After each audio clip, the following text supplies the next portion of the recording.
Time to return to some pen and paper solo RPG work, and we're going to be taking a look at Disciples of Bone and Shadow. This is the second edition of the book. I purchased it. Here you can see the credits here. It's written and designed by Alex T. Copyright 2019 Black Oath Entertainment and Exalted Funeral. This is the print edition of it that I purchased from Drive-Through RPG, and it's available as a PDF also. Usually I don't like to work with PDFs, but I have to say that perhaps that is recommended here, because as you can see, this damage happened like the third time I opened the book, so it's really unfortunate for a relatively pricey printout. In any case, this is a one-player pen and paper role-playing game. With its sophisticated freeform character creation system, you'll be able to create new characters and start delving into ruins, caves, and exploring the wilderness of the Twilight in a matter of minutes. That's pretty true.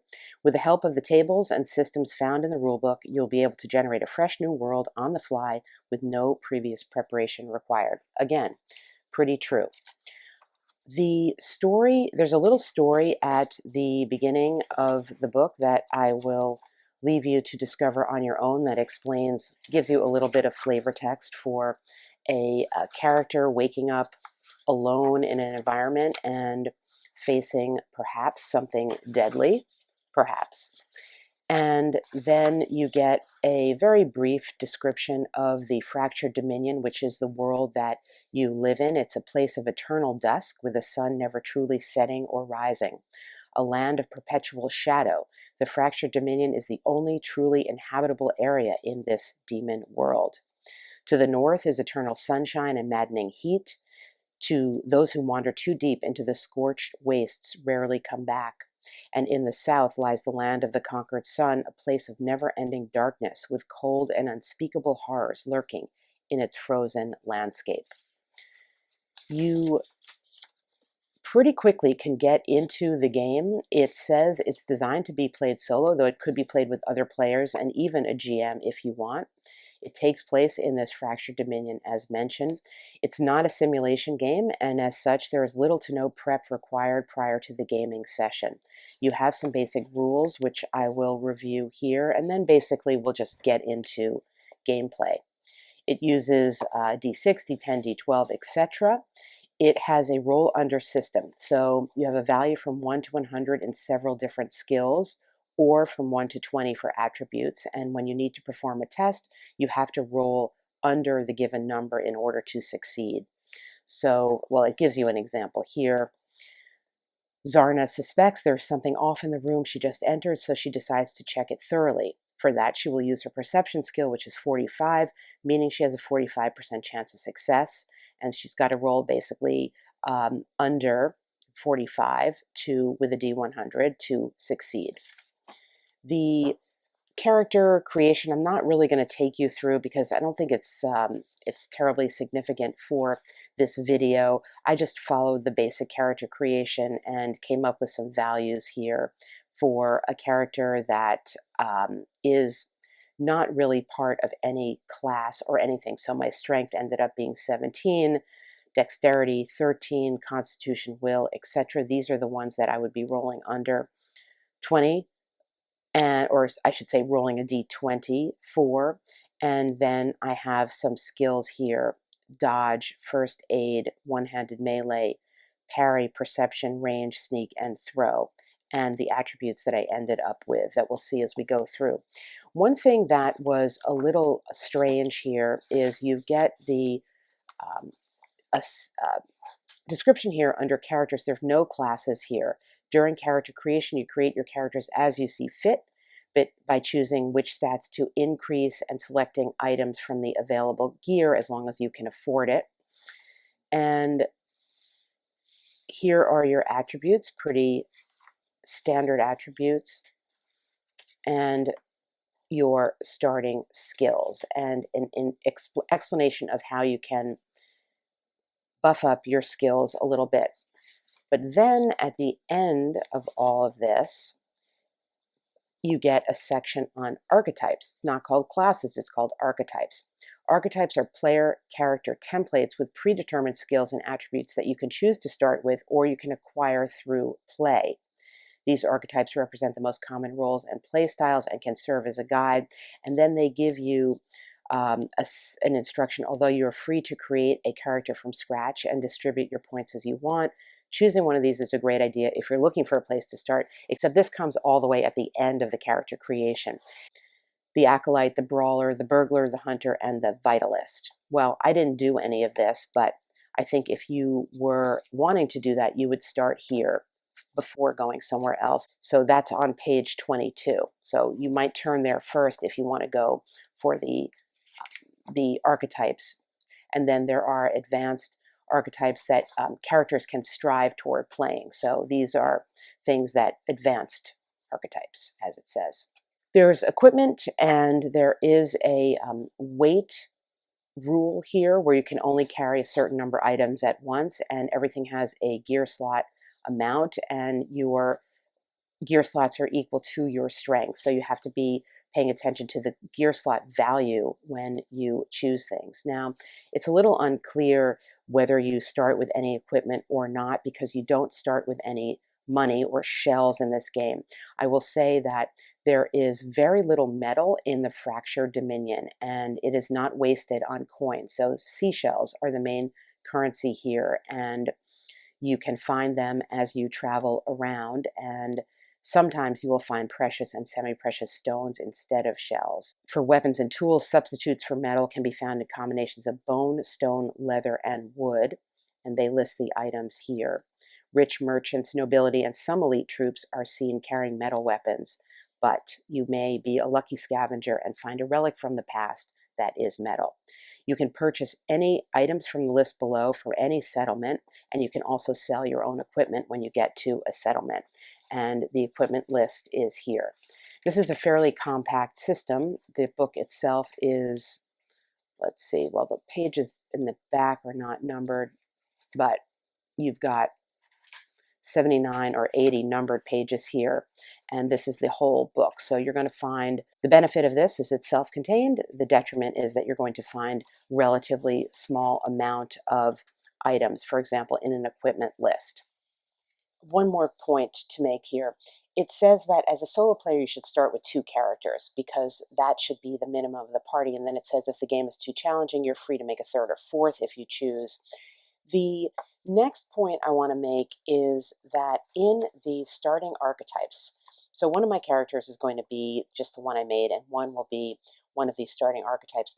In the starting archetypes, you're getting some starting gear, and you're also getting some starting money. As far as I can tell, when there are instructions to just roll up characters, there's no indication that you get any money or starting gear with that. So that was a little confusing to me, and we're going to go with the character that I rolled up randomly, and then I will choose one of these archetypes to go with it. Possibly, I think we'll go with this Vitalist, which is basically a magic user here. And the other point I want to make is this concept of corruption. Maximum corruption determines how many corruption points you can accumulate before your character is lost to the primordial ones. A character is lost when their corruption equals their maximum, and this has to do with the magic that we were talking about here. So when you are using magic, which is dangerous, it says each spell has a corruption level. Every time a player character casts a spell, they have to roll against the number and target the number or above. So for example, the corruption level of Shadow Flames is 6, which you have to roll 6 or more with a d10. If you fail that, the spell will work, but you're going to gain a corruption point. And then you have to, if you max out your corruption points, you will lose the game. So we will go with the totally random character I made and the attributes I gave him. Basically, I was trying to make him, strong, strong and intelligent, which is typically where I go if I can do that. And we will pair him, we'll give him some sort of a name, we will pair him with a magic user and then set out to explore.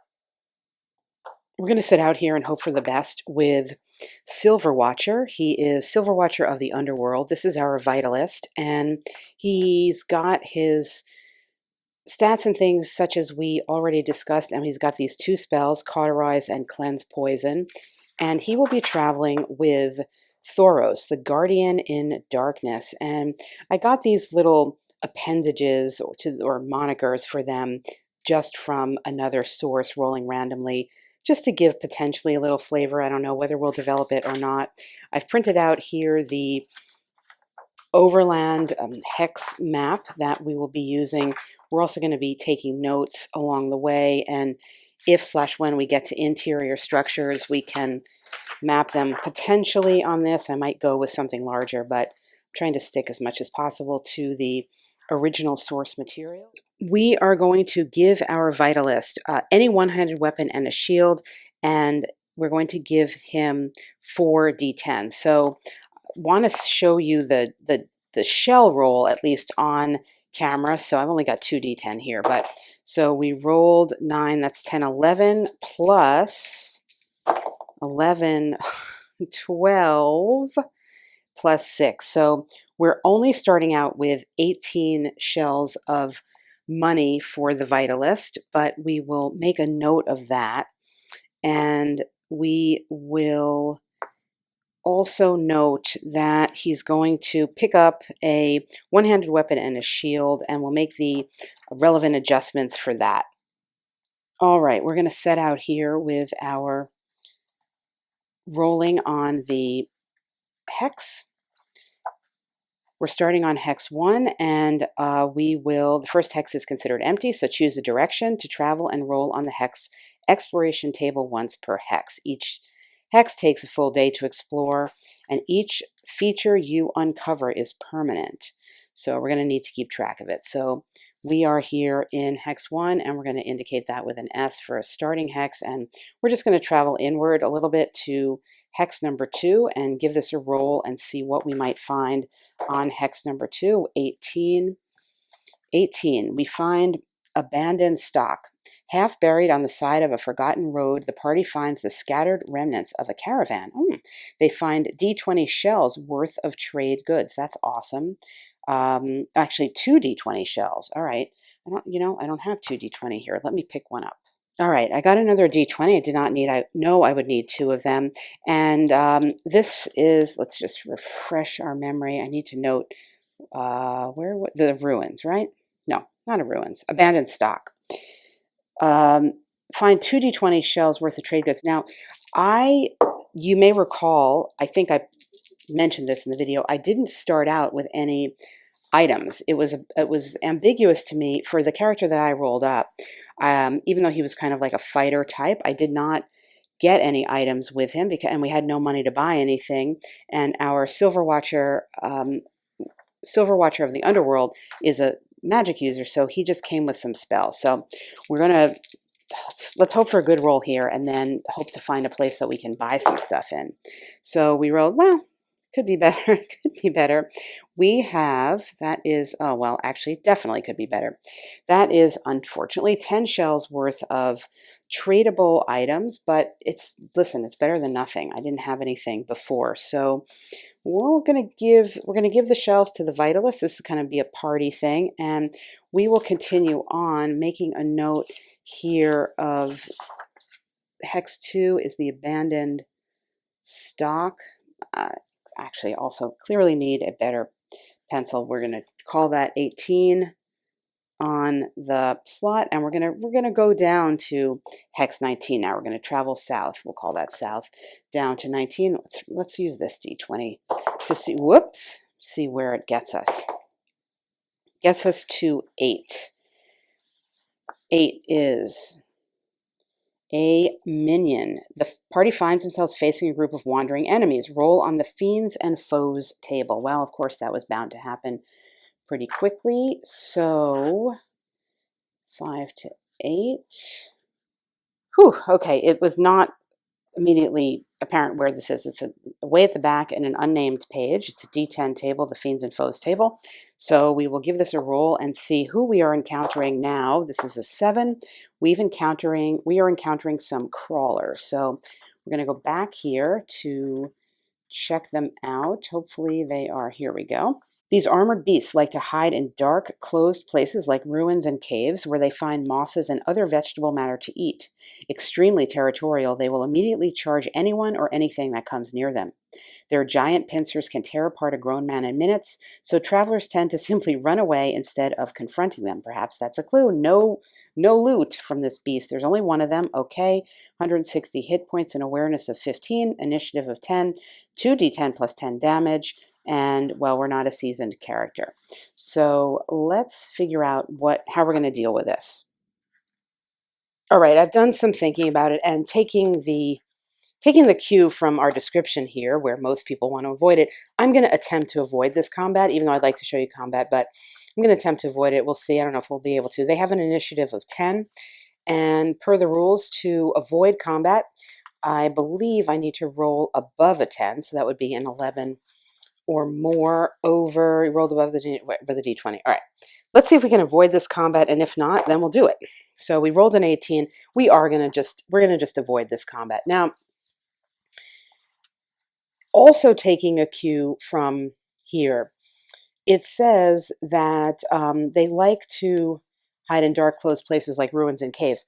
If I weren't really following the script of how to play this game, I would make up some kind of percentile table for the likelihood that I would be finding a ruin or a cave to explore in this area, since the crawler says that. I'm not going to do that here because I'm going to just try to stick more closely to the script. We're going to say we spent another day doing this, and we're just going to continue to travel south into Hex 19. But I mention that simply because to play a more or less scripted game like this, you can still bring in your own elements of randomness and going off the rules and then coming back to the rules, which is typically how I like to do that. But be that as it may, we're just going to continue on our hex exploration table. We rolled an 8. Didn't we roll an 8 before? No. Yes, we did. We just did, I guess. Another minion. So we're going to go back to that Fiends and Foes table, and now we know where it is. It is in the back here, and we'll roll a d10. So we're having another encounter here. We've come south, and we're going to have another encounter here. And we rolled an 8, rolling lots of 8s, which is a Barian. Let's see what we get. As for a description here, all right, it was a little hard to find. All right. Some say the Barian brought down the age of bone upon us by summoning their god Hiraki and unleashing it upon the world, allowing them to thrive and their influence to grow. Indeed, the dog-like Barians seem extremely well adapted to life in the twilight, and if it were not for their barbaric practices, they would have conquered the entire region long ago. They are a humanoid type. They have normal loot. There's D6 of them, HP of 80, awareness 25, initiative 16, 2d10 damage. We're not a seasoned character. All right, let's first of all see how many of them there are. So I'm not sure whether, not much has really happened. I can't say we've had bad luck. Whoops, we've had bad luck so far. I got a dice tray, but it's hard for me to use it. All right, 2. Okay, so 2 Barian, that's not too bad. They each have HP of 80 and awareness of 25 and initiative 16. I don't think we're going to try to avoid it. You know, with the die rolling is telling me that I should be showing some combat in this video, so I will get set up to do that. All right, well, I'm going to take that back. We're going to attempt to escape, but we're going to have to roll, in order to do that, we're going to have to roll a 17 or above, so I'm not going to do it on that dice. We're going to have to roll a 17 or above, so we'll see. We rolled a 13. We can't escape. So this means that, first of all, I don't know whether I need to do a separate initiative roll. We attempted to avoid it. Okay, so we could only re-roll. So we lost initiative, basically, and we are going to need to deal with this attack. The way combat works is the enemies aren't rolling for attack or defense. Rather, we're just rolling during our turn to attack, and then we're rolling during the enemy's turn to see whether we can get out of the way. So in this regard, we need to roll to see whether we can get out of the way. And in that sense, what we do is we have our parry skill is going to be up to 70 because we have the shield and the sword, which are giving a benefit to our basic value of 50, and the Baryon is going to be coming at us with an awareness value of 25. So we subtract 25 from 70 to get 45, right? 45.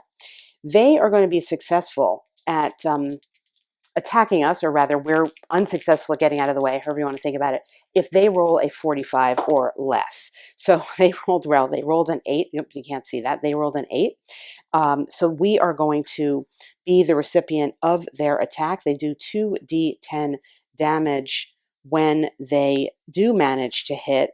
And I don't think, let's see, I think that's going to be straight damage to us because the value of our shield was factored into our ability to dodge it, and we didn't successfully dodge it. So we're going to get 2d10 worth of damage. That is going to be 14. So we'll mark that our health here is we're beginning with a 10, we're beginning with 100 health. So we're going to keep track of that somewhere here. So we've got a minus 14 on that. Okay, so now it's our turn. And what we're going to do is we're going to take out our sword, and it's our one-handed melee value, which is 40 currently. So 40 minus the awareness value that they have is 25. So they're pretty highly aware, which means in order for us to have a successful hit, we need to roll within that range, that remaining range, which is 15. So that's pretty tough, and we do not make a hit on them. And so then we go to the second round where we are going to roll for initiative, and we do not get the initiative. So once again, we need to go back through the same situation where we are taking our parry value minus their offensive skill to get the target number, and that is going to be, again, 70. What did we say? Their awareness is 25, so that's a 45 to see if they can get a hit, and they do get a hit again. So they're rolling nicely. They're going to do the 2d10 worth of damage. Just keep this for one more. Finish this one up. 10 or 18. That's actually 16. We're down another 16, and that now we are going to attempt to hit them. We're going to see if we can get a hit. Rolling, missing again. So we're not doing so well here. We might want to consider this round if we possibly can. Well, can we do this? Can we escape at any? Well, it says before the first turn. I think we're just stuck in this combat. All right, well, off camera, I did a ton of die rolling and got to the point where we ended up with 2 hit points left before we extinguished both of the enemies. Now, I will say in this case, because, well, first of all, the rules are ambiguous about this. There are not specific, they're not instructing you to necessarily get to a situation with a battle mat and moving, defending, in terms of terrain or anything like that. It's kind of a void.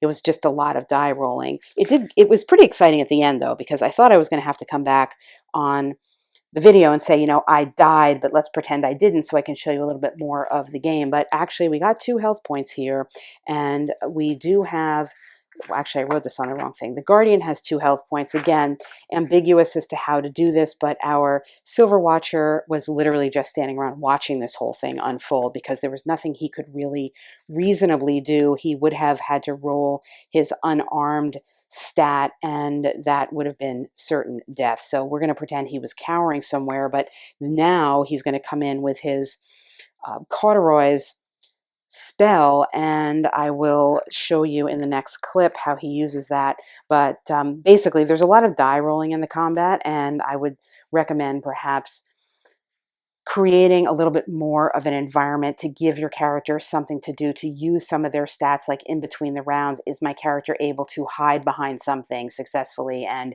if he or she is that going to be a modification onto the role in some way or give a benefit onto the role? Or is the enemy, for example, going to be able to strike out from a hidden position? And if so, how will that modify? It would, I think the combat system would benefit from a little more richness like that to avoid the die rolling that I just could not show you on camera. But we did get down to 2 health, and when I come back in the next segment, we're going to see whether we can improve that at all. We remember that the Silver Watcher has this cauterize spell, and the cauterize spell is going to heal 2d10 plus the character's level of wounds for whoever it's cast upon. The first thing we need to do, though, is we need to test, per the way magic works here. Magic is corrupt, and every spell has a corruption level for it. The cauterize is level 4, and what we need to do is we need to roll 4 or above to test the corruption level, and we did. If we hadn't done that, we still would have been able to cast a spell, but we would have obtained a corruption point, and our characters have a maximum of 10 corruption points, so we can't exceed that. But that's not going to be the case here. So we're going to heal a 2D, what did I say, D10 or D20? I think it's 2D20. Yes, 2d20 plus 1 from a character. So we will cast this to heal from 2 to potentially, really rolling poorly here. A maximum of healing here of 8, but we were able to heal up to 10 points of health. So we're currently at a 10 point of health. And then the next thing we need to recall is that we're going to get to do a search here on the bodies, because they did have, let's see. All right. The Barians, they have normal loot. So we're going to we will turn to the normal loot table, which is here at the back, and we'll be rolling a D10 and seeing whether we get anything. Now, there is a possibility of getting nothing with a poor roll, but we rolled a 7 again. So a 7 is a piece of jewelry worth of 5d10. Well, that's pretty good. So I don't have 5d10 right here handy, but we'll do a roll and see how much jewelry we got. We're just rolling really poorly. So we got 5, 6, 7, 8. Wow. And wow. Okay. 9 shells worth of jewelry. Pretty poor. We were up to 18. So this is going to bring us to 27. That was really some bad rolling. In any case, we did it, and we can now continue on the exploration here. What I want to show you or talk about, because I think I'm going to end the demo right now, is what happens when you get inside. So what's cool about this system is that it both gives you overland, but it gives you detailed interior. So if you roll onto a place where you're going inside an environment, you then turn to the indoor locations section of the book, and it will explain to you if you could be in caves, fortresses, ruins with special conditions.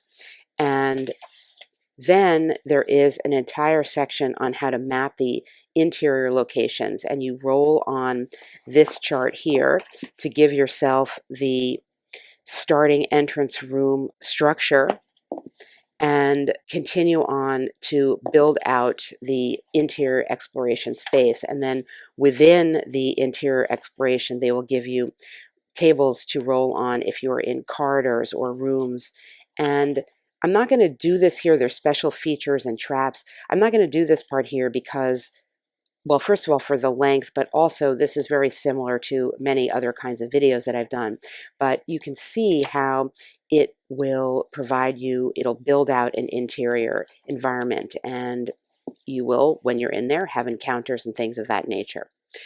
There's an artifact table, special loot you can find.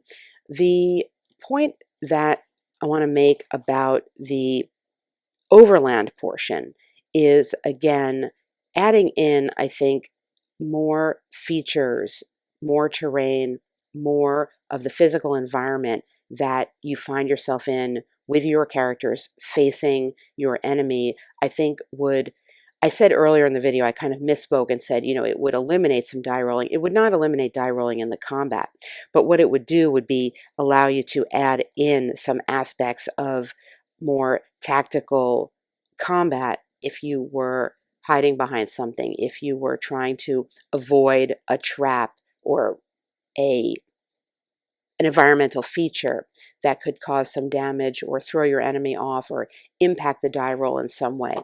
That's what I would recommend to enliven the combat a little bit. But overall, this, in a really short rule set, offers exterior exploration. It offers a light background of an environment with magic and loot and leveling up. The only thing I said, you could see here again, just in playing this here, the binding on this has cracked. It's a pretty disappointing production from the standpoint of a print-on-demand book, and I think the glue that's used here and the manufacturing of this is just not, it's not high enough quality. It could be higher quality, especially for the price paid. So I would recommend, if purchasing this, not going with the physical volume. It's not that long. Go with the PDF, print it out, and you will be using some ink for that because the whole thing is kind of, there's this gray page. So you'll be throwing a lot of ink onto it, but at least you won't have something that after just really this demo you can see is already beginning to fall apart. But Disciples of Bone and Shadow, if you're looking for a structured solo RPG exploration kind of game that is one step up from choose your own adventure books, where, at least from my experience of playing, they're fairly anemic in terms of decisions and the environment unfolding. Here, because you're rolling on tables, the environment feels to be unfolding a little more organically as you move through. If you're looking for something like this that's more structured than an actual RPG non-solo rule set that you have to bring in your solo apparatus to, this is a really good middle ground for that. Disciples of Bone and Shadow.